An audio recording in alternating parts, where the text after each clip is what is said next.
Chris Wells is a professor and the chair of environmental studies department at Macalester College in St. Paul, Minnesota.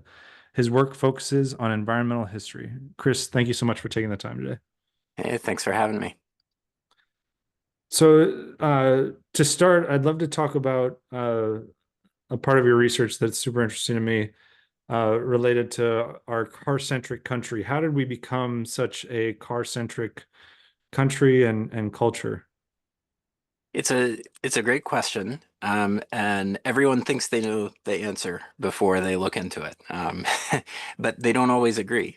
So I usually like to start by pointing out that there are two common answers to that question, and I think both of them have a little bit of truth to them, but mostly are wrong.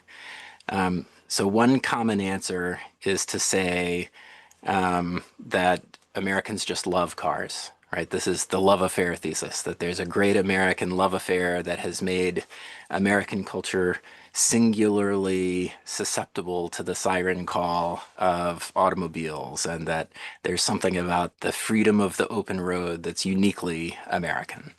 Um, and so that explains it. Um, then there are people who tend to be more negative about the impact of cars in the United States. And their answer tends to be a little bit more conspiracy minded, right? We have a car-centric culture because the big automakers and the highway builders colluded to get huge government subsidies to force cars down our throats.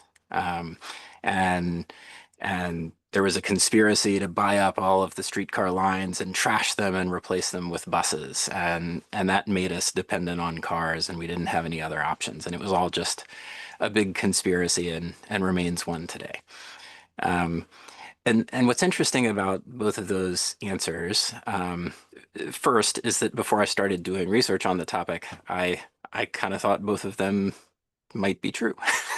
Um, and and the other is that after doing a lot of research on them, I can say both of them have some truth to them. But neither one is a sufficient explanation for why Americans drive so much more than other places around the world.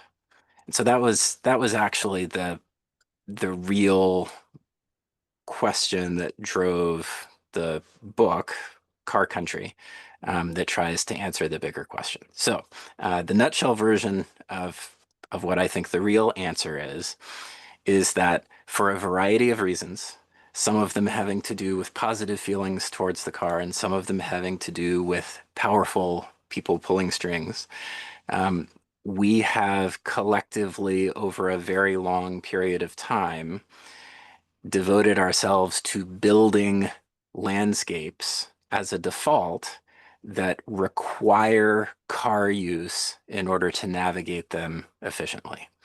In other words, to be what you might think of as a normal, in ironic quotes, adult member of society, you basically have to have a car in order to function safely and efficiently because of how the landscape is arranged. And so that's a choice that is mostly outside of people's control.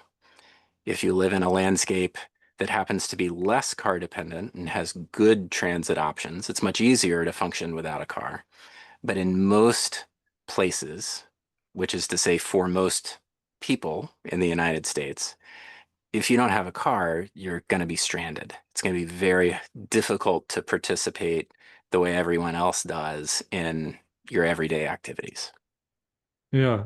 So does that mean it was more of it was driven more locally than, because the one one of the potential theses you had was the kind of this conspiracy of highway funding and all the powerful people, but it sounds like the experience of different businesses and the local maybe towns also had a major role to play in designing the built environment, the built landscapes that you described. Is that Yeah, accurate? Yes and no. So there's let's call it a thorny intellectual problem that you have to sort of make sense of before you can tease out answers to the question you just asked. Um, and the easiest way to do that is to think about what a car-dependent landscape looks like. Like, what are the features that it might have? And then alternatively, to think about, well, what does a landscape that is not car-dependent look like? What would it require? What would its features need to be? What what does that even look like, right? And so the easiest place to think about car dependence is your typical American suburb. And even with that phrase, I recognize there are lots of different kinds of suburbs, of lots of different ages, and different age suburbs have different sorts of features.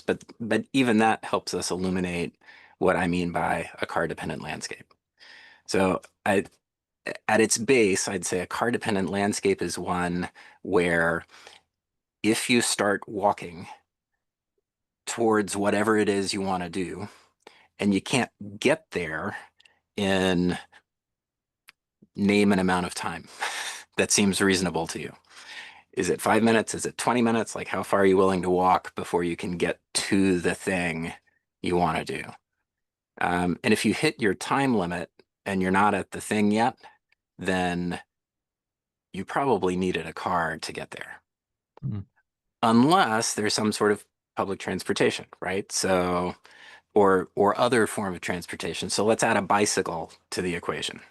Um, can you get there in the same amount of time on a bicycle? Big asterisk. Safely, conveniently, in a way that lines up with what you intend to do, given the weather, et cetera, right? Um, so if you are a kid and you want to ride to a neighbor's house, if you live in a cul-de-sac neighborhood and their house is in the same neighborhood, you're going to be able to get there easily and safely. But someone who lives outside of the cul-de-sac and requires traveling a short distance on a highway to get there, it might be the same distance, but if it's unsafe, no kid is going to do it, Right. right? So you can add in all of these different sorts of complications. Same thing with public transit, right? Is there a public transit line within a short enough walk of your house that you can get there? And is the service frequent enough that you can get on the public transit? Does its route take you where you want to go quickly enough, which usually means directly without a, a transfer, right? So you start adding all of this in, and these are the sorts of calculations people make when they say, well, how am I going to get where I need to go? Am I going to get in the car because I can go quickly, easily, safely? Or am I going to entertain some other mode of transportation? And sometimes it's fine to walk. Sometimes it's fine to ride your bike. Sometimes it's fine to take a bus. Um, and in those cases, people sometimes take the alternative. Sometimes they don't, right? Um, but but you're living in a car-dependent landscape if the answer to your question is, well, what's the best way to get where I need to go? And do I have any other viable alternatives? If your answer is always no, and if your answer is always the car, and I don't have other viable alternatives, then you live in a car dependent landscape, right? Um, and my my argument is that most landscapes in the United States are in fact car dependent, some more than others, but most of them outside of Manhattan. And even there, sometimes it's not true, right? Um, so that's one thought experiment. Like, what does it feel like to live in a car? What does it mean to say we're in a car dependent landscape? Mhm. Um, the flip side is to ask, well, what would it feel like to live in a landscape that's not car dependent? And there are lots of different examples that I can turn to here. Um, One, many of the listeners probably went to college. Um, think about what it was like to live on a university campus or near a university or college campus. Um, Dense housing, lots of stuff providing things for you to do in a short walkable distance, um, probably near where you live, probably halfway decent, fairly regular public transit service in and around the campus area. Most students, I think, can get by without a car, even if not all of them can, and not all of them try to. Um, but that's one place where you might think of, oh, well, what would a landscape that's not car dependent feel like? Yeah. Another example is, uh, and this is one that prompted me to think of this as a research project in the first place. My first job was teaching high school abroad. And so I went from a small, walkable, student-oriented college back home to Atlanta, which is very car dependent. And then from there went to teach in Europe, um, which was a very walkable place. And for the things that weren't walkable, there was pretty good public transportation service. I could go all over Europe, Yeah. without needing a car. I could do the daily things I wanted to do without needing a car. A car might have made things easier sometimes, but I could do things in a way that I couldn't at home in Atlanta without a car in the summer in between Right. college and away. And so thinking about, this wasn't about whether I loved cars or not. I actually have a little bit of a love-hate relationship with cars. I love driving. Um, I had a truck in high school that was my own that was entirely liberating in all of the ways that sort of the love affair thesis suggests are uniquely American. I mean, it just opened up worlds for me living in Atlanta, that were closed before, right? But then I went off to college and I didn't need a car. And that was different. And I came back home and didn't have my truck anymore and I was stuck. Hmm. But then I went off to Europe and I could do things without a car.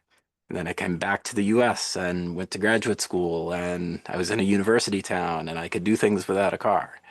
Um, and so thinking about the contrast between the places where I needed one and one where I didn't actually made me start asking questions about the places rather than people's attitudes towards cars themselves.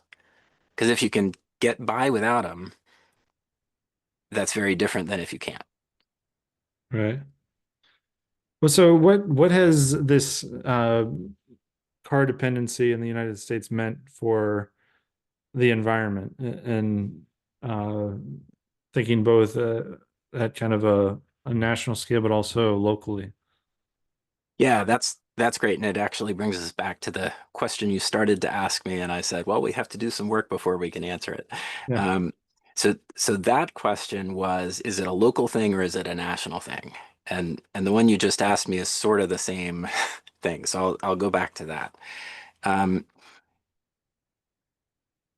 One way to think about car dependent landscapes is that they are, they're separate places. And one place is uniquely car dependent, another is uniquely uh, able to be walkable. And so it's just a place-based thing. But there's also, and I'm a historian, so there's also a historical dimension to this, which is if you rewind the clock to the year 1890, before anyone in the United States had automobiles. The United States was the world's most advanced rail-based society. If you lived in cities, you had access to either horse-drawn streetcars or electrified, increasingly in the 1890s, streetcars. You could get around very easily um, without a car. And because you were living in a city and there were no cars, everything was built around people walking. Mm. There are great, if you go back and look for rush hour pictures from the 1890s, people complained endlessly about rush hour even before there were cars. But if you look at what they were complaining about, it's just people jamming the streets along with horse-drawn wagons and streetcars, and everything's just ground to a stop because there's too many people in too small a space, which is fundamentally what rush hour is, right? Um, so the idea that you could have that before cars blows a lot of people's minds. Um, but but the idea that the United States was one of the world's most advanced rail-based societies before cars came along also blows people's minds. Like, what do you mean we had rail? What do you mean we had good public transport? What do you mean you could get places without a car? Well, you could go to any railroad station and buy a ticket almost anywhere. You could hop on a streetcar and get anywhere around town. And there was a lot at any stop where you could get off and walk and find huge amounts of things to do, right? That's the definition of a landscape that's not car dependent. Um, and of course, before there were cars, there were no car dependent landscapes. But if you fast forward even to 1960, then the United States was the world's most advanced car-oriented society. And car dependence was already woven into the basic fabric of most American places. And so that's a historical change, right? At a national level, we went from the world's best, most advanced rail-based society to the world's best, most advanced car-based society over the course of 7 decades, 6 decades, 5 decades, 4 decades, um, depending on when you start the clock. And that's just a huge transformation, and it happened almost everywhere. And so that makes it a national story. Mm. And yet there are some places, I singled out Manhattan early, so I'll continue to single them out here. There are some places that had enough walkability baked into the structure of the landscape before cars came along that even with an overlay of highways and traffic lights and lots of people in cars, it would be really hard to totally redesign Manhattan um, to look like a suburb. Mm. Yeah. And if you did, most of the people would have to move out, right? Um, and so there is a local component to it as well. Places are what become car dependent, and most places in the United States are car dependent. Yeah. So it's a both and.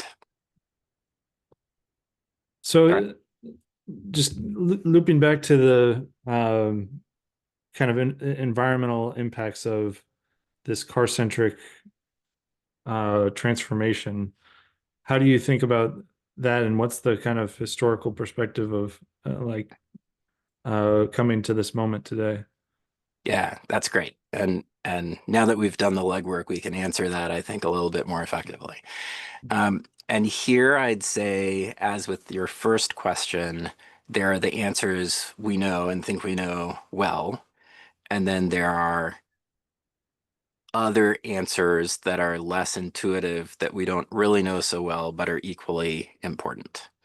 So the ones we think we know, and which are hugely significant, are we could summarize by saying the consequences of a very wealthy country of 350 million plus people building their lives around automobiles has created a huge number of environmental problems that come just from having that many automobiles. It's the oil, it's the demand for raw materials that go into the industrial processes that produced cars in the first place. It's all of the emissions from those vehicles, so the air quality problems. It's the disposal and recycling issues raised by everyone sinking a ton of money into these very advanced machines that are at the center of their lives. Um, all of the maintenance and the this and the that, all of that, you're buying stuff, much of which is environmentally destructive, in order to keep a machine, which in many ways is environmentally destructive, going. Um, so that's the stuff we know. That's all spot on. That's very real. Um, a huge percentage of the country's climate emissions come from the transportation sector. Most of that is about industrial, uh, uh, internal combustion engines. So that's all very real. You could add in lead poisoning and the significance of adding lead to gasoline for decades and decades and decades and decades before realizing that releasing that much of a neurotoxin indiscriminately into the air was not good for anybody, um, and caused all sorts of really bad problems. So we eventually phased that out. So you'd have to add that to the list. Those environmental problems are pretty well known, and are all very real. The ones that I would encourage people to think about on top of that, this is a both and, um, have to do with the environmental consequences of building all of our landscapes around cars, right? Um, building all of the roads, building building highways into places that had been relatively isolated before, opening them up for additional development, population, etc. Um, running high-speed vehicles everywhere across the landscape isn't great for wildlife. Roadkill is the category, but ecologically, that like there's a whole science of road ecology, Hmm. looking at the ecological consequences of roads. I think the statistic is that for every square mile of territory in the United States, there's a mile or more of road. It's overwhelming. Um, on on the wall in my office, I have a map that's called of the United States that's called Only Streets. And Hmm. actually it's only highways. Um, but with it, you get a very detailed sense of the population patterns in the United States. Everything is filled in. You can see everything just by looking exclusively at the roads. Hmm. Um, they have a huge, huge impact ecologically. And that's before you get to the fact that they are vectors for movement. They are vectors for economic activity. They, no one is going to go live somewhere unless it has road access. Right. So the road literally has to precede settlement. Um, so this is a underappreciated part of roads are an underappreciated structural element of American ecosystems in ways that I think very few people fully appreciate. Yeah. Well, so do you see this landscape and the maybe also the culture ever changing, perhaps at a local level, um, like one city at a time or something like that? Yeah, I sure hope so. And there are absolutely places that have taken concerted steps to become less car dependent. And those I think are really hopeful. Here I will add, and this is a pessimistic note, I will add that if you have never been involved in a local zoning fight, then you have never seen just how invested, I'll choose a neutral word, invested people are in the structure of landscapes, Mm, in what gets built, what doesn't get built, especially where things can be built, what the buildings can look like. Like zoning is a system for just for dictating all of that. And one of the arguments I make in my book is that part of turning the United States into a car dependent landscape was a process of developing standards for construction, including especially zoning codes that require car oriented features for any new development. mm. Like Um, required number of parking spaces or something like that. just to take a really easy example, right? If a business is required to provide parking for all of the customers who theoretically could be visiting them during the Christmas rush, which is where a lot of parking minimums are set, Mm, then every single business has to have a lot of land in order to operate. Well, if you put a lot of land around every business, what you've created is an unwalkable landscape. mm, Uh, so an old, quaint main street where everyone's walking around and going from store to store, or even a shopping mall, right? A shopping mall is a great modern example of what parking minimums look like. If you want the shopping mall feel, where you can walk around and go from store to store and lots of people in a small space and you're all sort of doing different things, but in the same commercial center, it's required by zoning code to have a huge sea of parking around it. Um, Before that just would have been Main Street. It would have been mm, the town's downtown. Um, and instead of parking, you would have had streetcars coming in and people would get off the streetcar and do their stuff. And then when they got back on the streetcar, it'd take them home.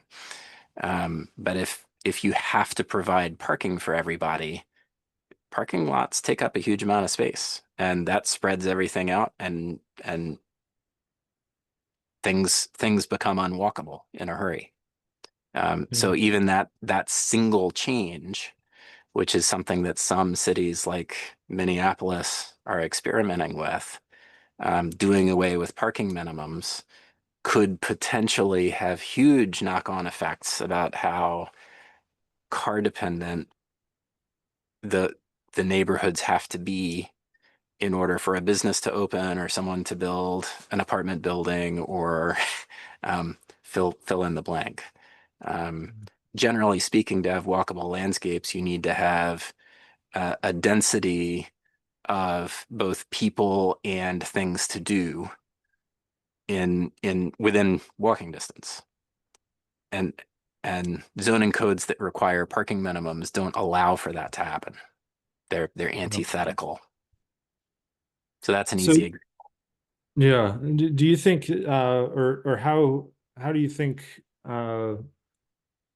about the kind of urban design of towns and cities changing to now focus on walkability and sustainability after so many years of these zoning constraints around adding parking and that kind of thing.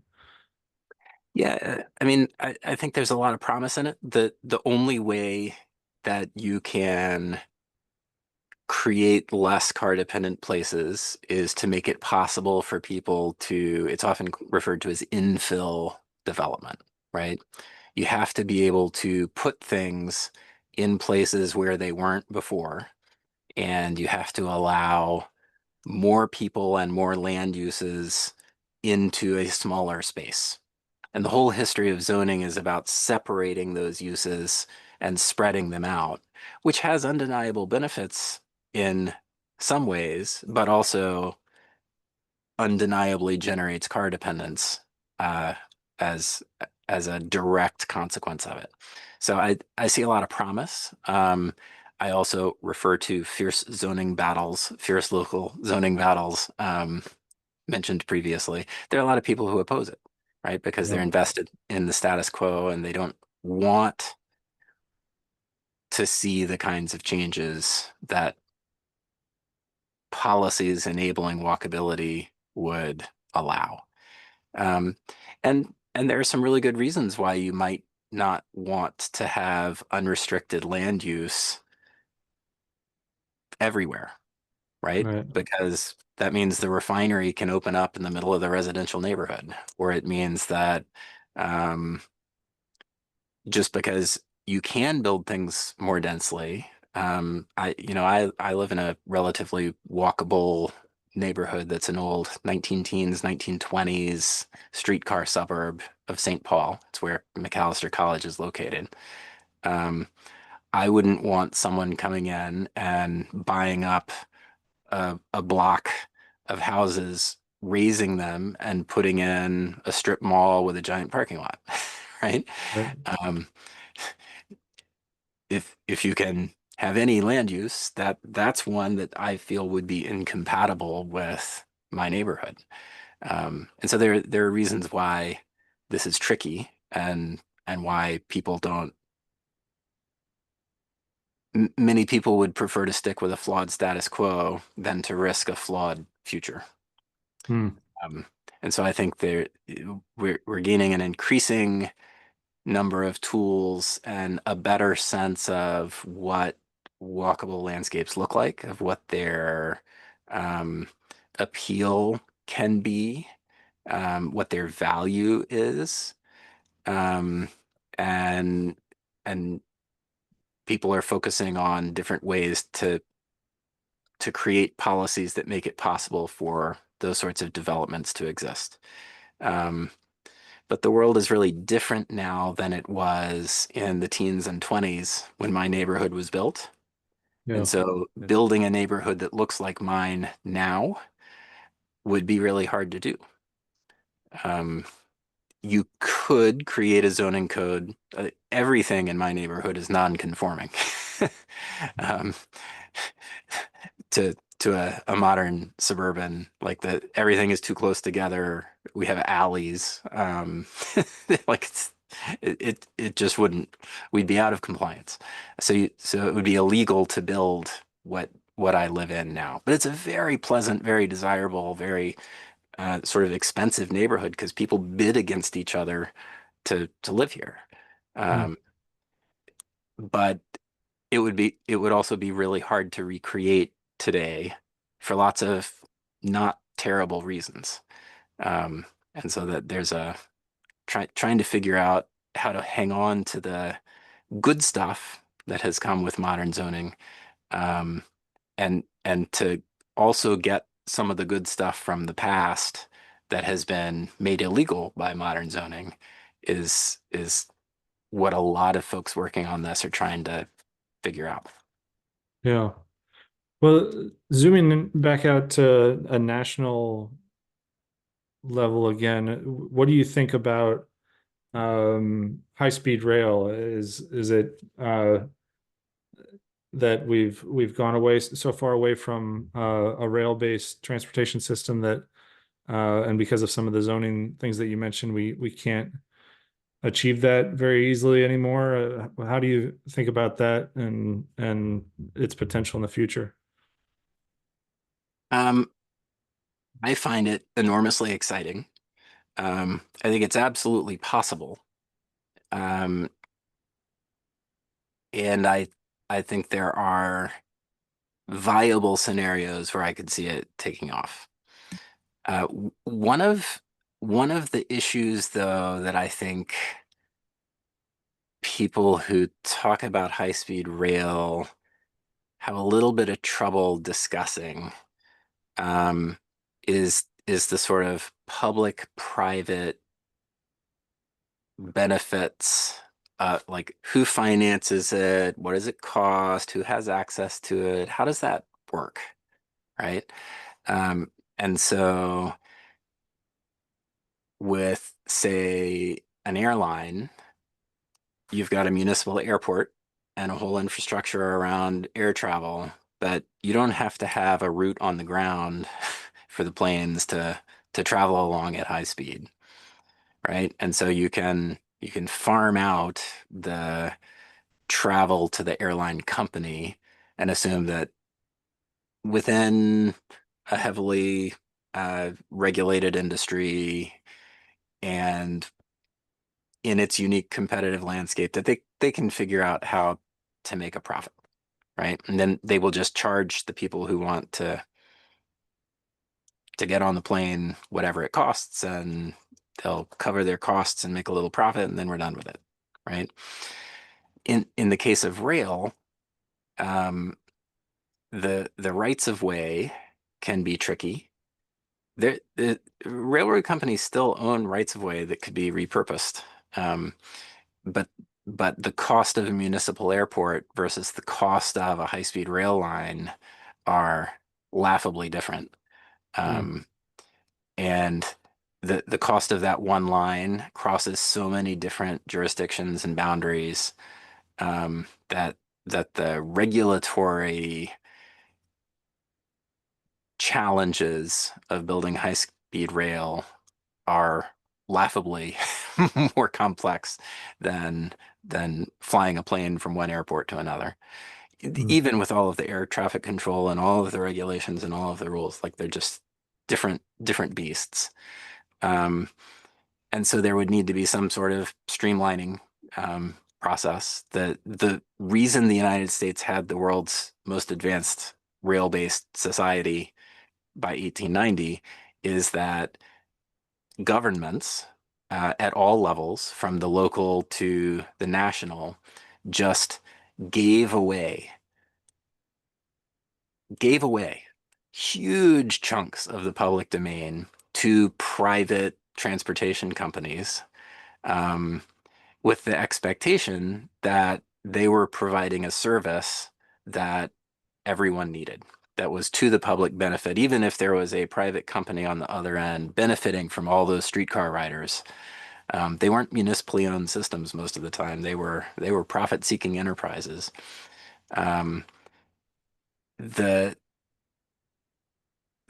the calculus was that that was worth it Mm. because people needed the streetcars, right? Um, but once people could provide their own transportation and all the government had to do was maintain the streets, which were the rights of way, then that equation changed dramatically. Um, so, so railroad travel from Chicago to Minneapolis was the only way to get from Chicago to Minneapolis once upon a time. And so we put huge resources into that system to make it viable and accessible, and they ran the trains as frequently as they needed to, and the costs were low enough that not everyone could afford it, but they were as affordable at least as air travel today, right? Um, but that's not the only option anymore. People can Mhm. drive, they can fly a plane, and so we have tended to think of highways and streets as public and railroad rights of way as private. Yeah.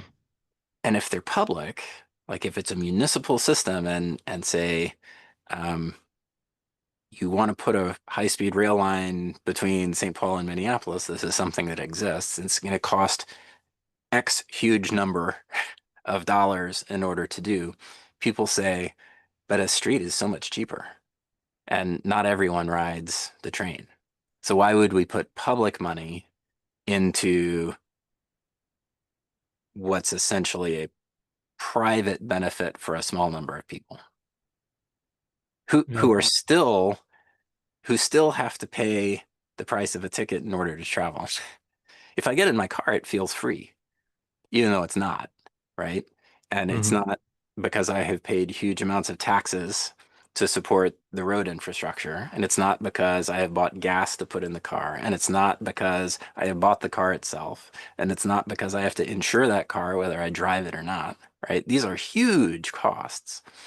But it's sort of like a college student on the meal plan, right?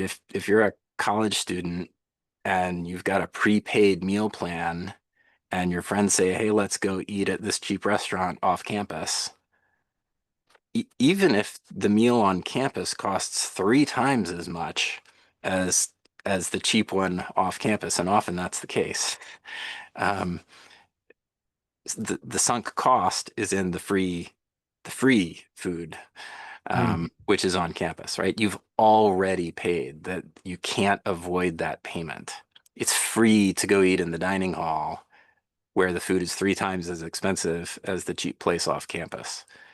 But if I go to the cheap place off campus, I'm paying for both instead of just one, right? mm, And mm, so we've set up a system in which high-speed rail would have to compete against all of these other options, many of which are prepaid for with our yeah, tax money, with our infrastructure, with our public investments. And the debate becomes, well, we have all this free stuff, and you want to spend more money to create another option? Why would we do that? And so the deck is stacked against those sorts of conversations, um, in ways that are unfortunate, but are also quite real. yeah. Well, so what do you see as the future of our transportation systems and our car-centric culture? Do you see it changing or accelerating or stabilizing in any way? What do you think about that?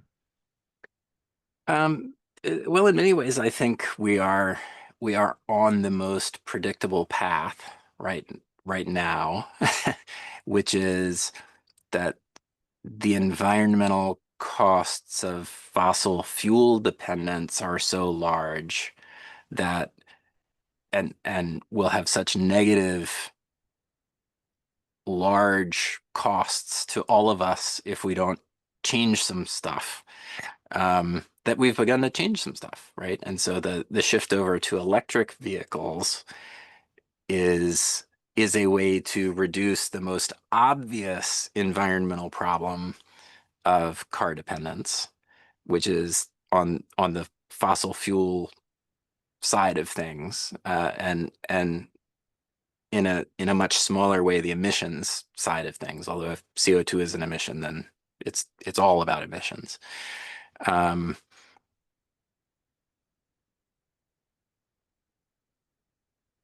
so the shift from internal combustion, fossil fuel dependent car dependence to a rare earth minerals, batteries, related problems version of car dependence, which has the benefit, the huge benefit, the important benefit, the benefit that I believe in deeply of drastically reducing emissions that are changing our planet irrevocably in a negative way, right? Like this is a Yeah, real improvement.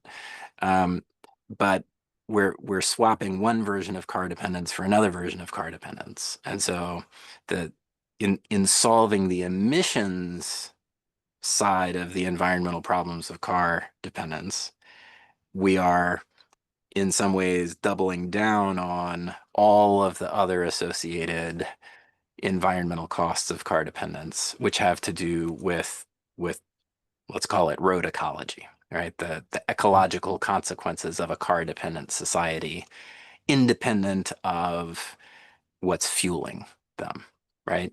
And so I do see some very real, very positive moves towards walkability in some places, and it's more of an uphill battle than I feel like it should be. But I think there's a very real version of the future in which that becomes more and more important in more and more places, and they become much more common than they are now. But I don't see a likely future, let's say, in which um, an emissions-free version of car dependence doesn't hang on for a long time. yeah, Because the convenience, the flexibility, the freedom of movement that comes with individual auto mobility Like that's real. And we have such sunk costs in creating the kinds of landscapes that dominate the United States, um, and what it takes to change them to be something different is difficult, expensive, controversial, um, hard to incentivize. I think some places will do it and will do it well, and that'll be great. But I don't. It's hard for me to imagine a complete shift in that direction. Yeah. Well, Chris, thank you so much for taking the time to share insights and your research. And I hope we can continue the conversation down the road. Absolutely. Thanks so much for having me.